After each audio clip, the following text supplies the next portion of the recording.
to find that Russian soldier from a particular town and to tell his story and provide public with indisputable evidence that these are Russian troops, right? It's very important for the media to pay attention to things not just when they burst into the headlines. Right now, not enough.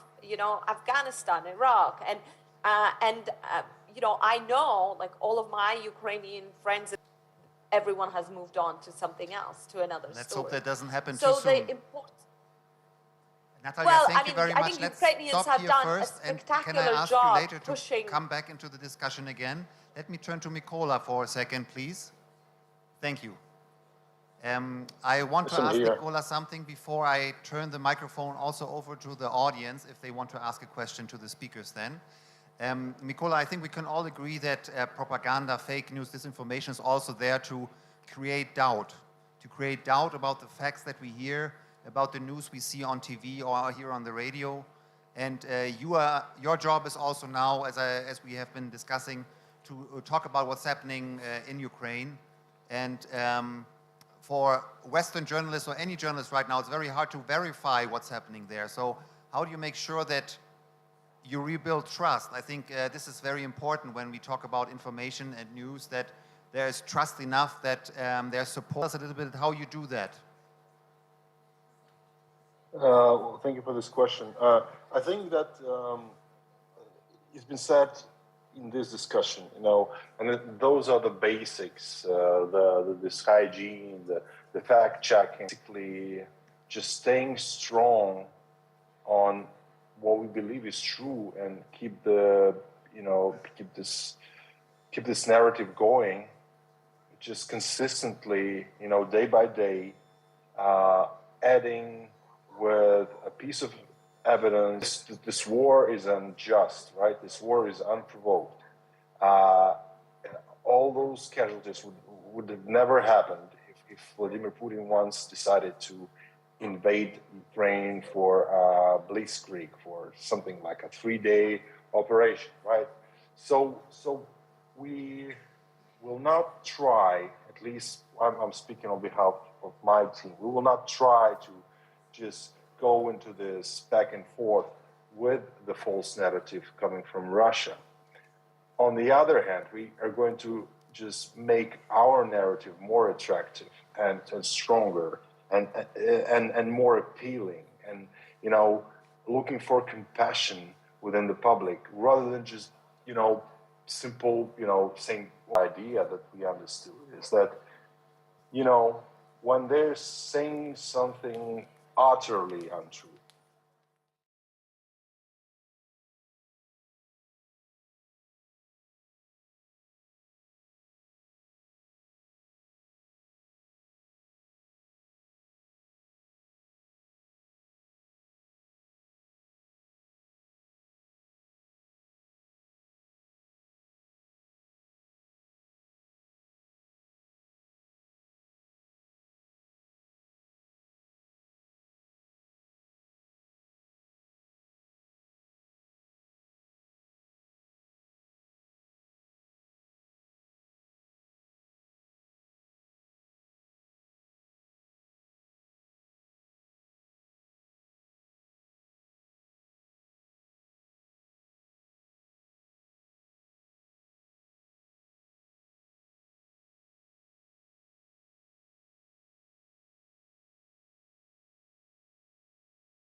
conveying a message. If you remember one of his press conferences in the beginning of war, that happened right after Vladimir Putin met with some imaginary people. He was obviously sitting in the backdrop of a green screen, right? Yeah. And everything was projected. His meeting was I don't remember, it was just a group of people, obviously they were seated in some kind of studio, right? And Vladimir Putin was sitting in the backdrop of that green screen. So when he moved his hand, all this fake. So we President encountered Zelensky almost after everywhere, yes. Yeah. So when President Zelensky came next day to talk to media, to press, he just did this absolutely fantastic joke. Just basically made the same motion with his hand and just he ridiculed it. Closed, yes. it turned the microphone. That whatever you hear on the other side is fake, and I'm real. I can move the microphone. Yes. Whenever I touch microphone, it really moves. Thank you. Can I just jump in is it possible to just make one comment? Yes, of course. But I would also like to include the audience. We don't have too much time anymore, Natalia. If you can make it quick, please. I'll make it very quick. I think it's very, very important to distinguish between disinformation and propaganda. I think these are two completely different things. And Ukraine is engaged in propaganda, as every country is, every country that is at war. Most countries anyway, but especially a country that is at war. And Ukraine has done a spectacular job with getting their message out. But it's very different from engaging in propaganda is very different when at the time of war is very different from disinformation and fake news. And I think that's a really, really important distinction to make. Thank you very much for this comment. Now I would like to give the floor to the audience. It's now your chance to address our panelists, online or here. Who wants to go first? Here? Okay, please, the microphone.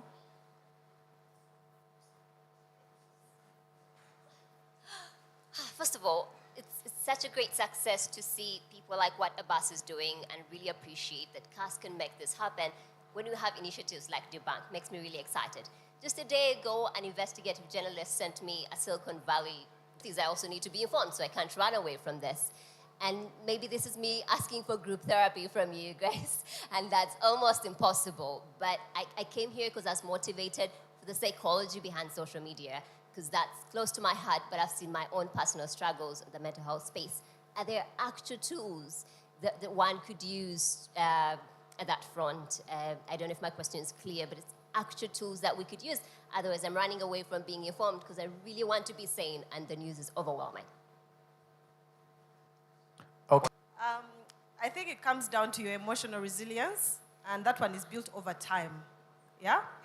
The way you react to things and the way you train your brain to react or respond to particular information. Yeah? I don't know if I can name any tools, but it would take what you allow to bother you, what you, that place. Yeah? To Benson, maybe. My question is, okay, one, for the gentleman in Ukraine, are you using disinformation in the name of propaganda? That's my first one. The second one is for anyone in the panel. We know that attention scientists generally will advise big tech to give you content, like Vincent said, that is skewed towards what you like. Do you guys think that big tech is doing enough to tackle it? Google has algorithms that can get at least about 74% of fake news. Do you think Twitter, and what would the enough look like?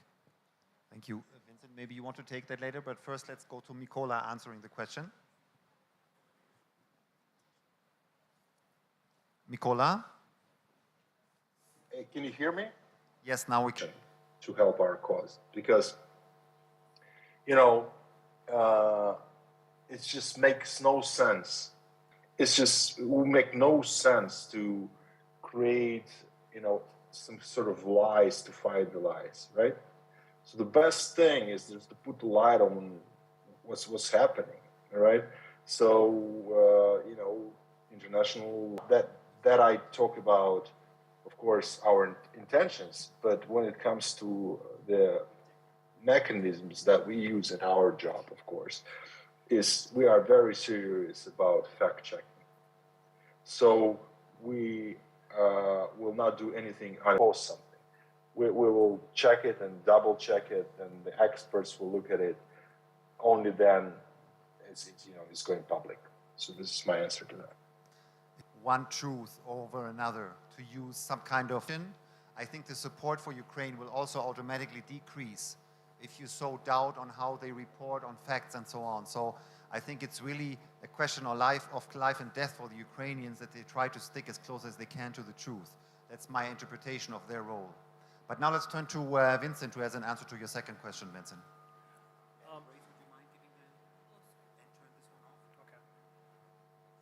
Okay, there we go. So, no, I don't think big tech is doing enough. I mean, even in context of the legal events that have been happening in Africa, where we now know that, for example, Facebook was, it is now possible to sue Facebook in Kenyan courts over their moderation work in this country. And whether the people who are doing this work are adequately compensated for what they were doing and what they were going through. But in addition to that, a lot of